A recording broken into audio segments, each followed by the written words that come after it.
Depan adalah gerakan mengguling atau menggelindingkan badan ke depan dengan bentuk membulat seperti roda.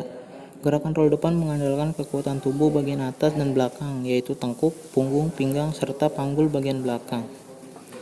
Roll teknik dasar, bentuk latihan, dan fase gerakan. Sikap bermula jongkok, kedua tangan menumpu pada matras selebar bahu, kedua kaki diluruskan, siku tangan ditekuk, kepala dilipat sampai dagu menyentuh dada. Mengguling ke depan dengan mendaratkan tengkuk terlebih dahulu dan kedua kaki dilipat rapat pada dada. Kedua tangan melepaskan tumpuan dari matras, pegang mata kaki dan berusaha bangun. Bangun dengan posisi jongkok, kedua tangan ke depan. Kesalahan yang sering terjadi, tumpuan tangan tidak kuat, tumpuan tangan kurang kuat, tangan tidak melakukan tolakan, kaki tidak menekuk, bahu tidak menempel pada matras sehingga tubuh tidak stabil. Roll belakang. Pengertian roll belakang atau guling belakang adalah menggulingkan badan ke belakang dengan posisi badan tetap harus membulat, yaitu kaki dilipat, lutut tetap melekat di dada, dan kepala ditundukkan sampai dagu mendekat di dada. Teknik dasarnya berdiri tegak dan kedua tangan lurus ke atas membentuk huruf V. Lalu pandangan lurus ke depan, kemudian ikuti dengan menekuk kedua lutut hingga agak jongkok atau setengah jongkok dan tangan lurus ke depan. Lalu gulingkan badan ke belakang dengan tangan siap menyangga dan memberi dorongan agar mendapat gulingan yang maksimal. Pada saat menggulingkan, kaki lurus dan menjatuhkan kaki dijatuhkan di atas kepala. Lalu kembali ke posisi semula, yakni berdiri tegak dengan pandangan mata ke arah depan.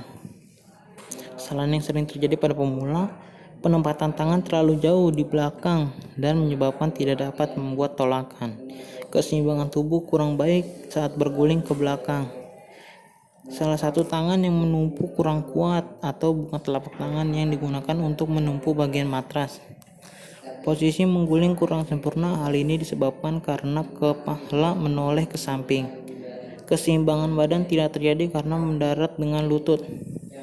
3. Ada kayang. Pengertian kayang adalah sebuah gerakan senam lantai dengan posisi kedua tangan dan kaki bertumpu pada matras dengan posisi terbalik, kemudian meregang dan panggul serta perut diangkat ke atas. Teknik dasarnya tubuh dalam posisi berdiri tegak, kedua tangan diletakkan di pinggul, arah pandangan fokus ke depan. Kepala ditekuk ke belakang dengan posisi kedua kaki ditekuk. Tangan juga ditekuk, namun posisinya melewati kepala. Tangan ditekuk ke belakang hingga posisinya menyentuh matras. Tangan dijadikan tumpuan. Saat melakukan kayang, posisi tubuh memegang dan menekuk. Kesalahan yang sering terjadi pada pemula, jarak kedua tangan dan kaki terlalu jauh, siku-siku bengkok disebabkan kekakuan persendian siku dan bahu.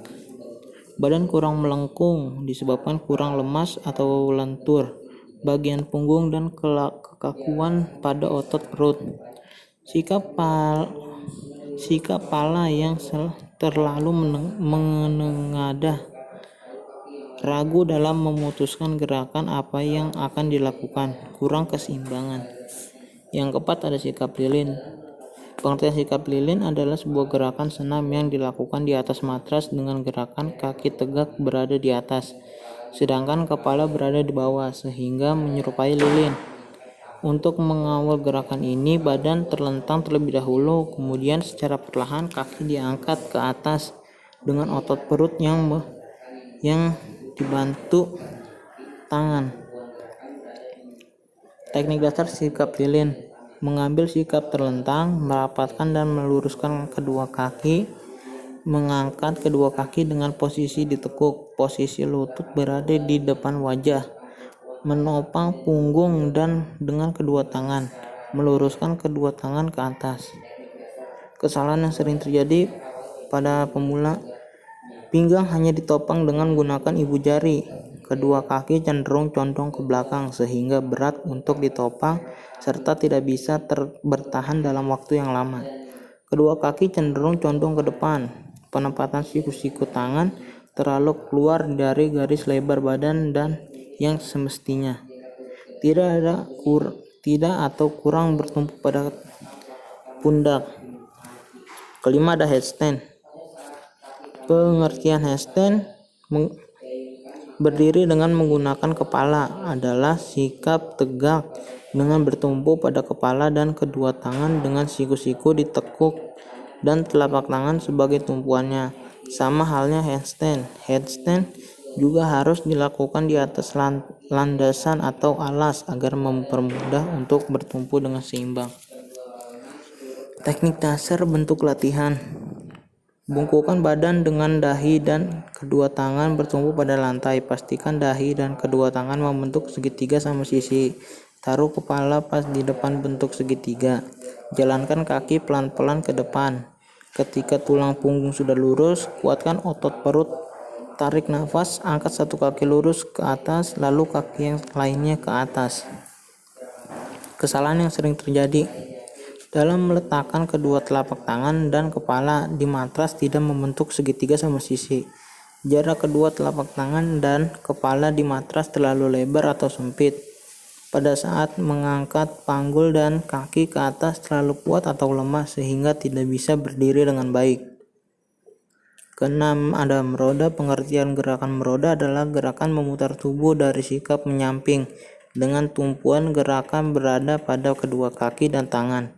Atau dalam istilah lainnya, gerakan meroda merupakan gerakan tubuh yang berguling ke samping seperti gerakan roda. Gerakan meroda dengan menggunakan tumpuan kedua kaki dan juga kedua tangan dengan secara bergantian. Teknik dasar meroda, sikap awal berdiri tegak, menyamping dengan kedua kaki dibuka sedikit lebar. Kedua, ada selanjutnya jatuhkan badan dengan kuat ke arah kiri. Letakkan telapak tangan ke samping kiri, kemudian kaki kanan terangkat lurus ke atas. Selanjutnya disusul dengan meletakkan telapak tangan di samping tangan kiri. Pada saat kaki kanan diayunkan, maka kaki kiri ditolakkan ke lantai sehingga posisi kedua kaki terbuka dan serong ke samping. Letakkan kaki kanan ke samping tangan kanan, kemudian tangan kiri akan mengangkat dengan disusul mendatarkan kaki kiri di samping kanan. Badan terangkat, kedua tangan lurus ke atas posisi semula. Kesalahan yang sering terjadi pada pemula dalam meletakkan kedua telapak tangan dan kepala di matras tidak membentuk segitiga sama sisi.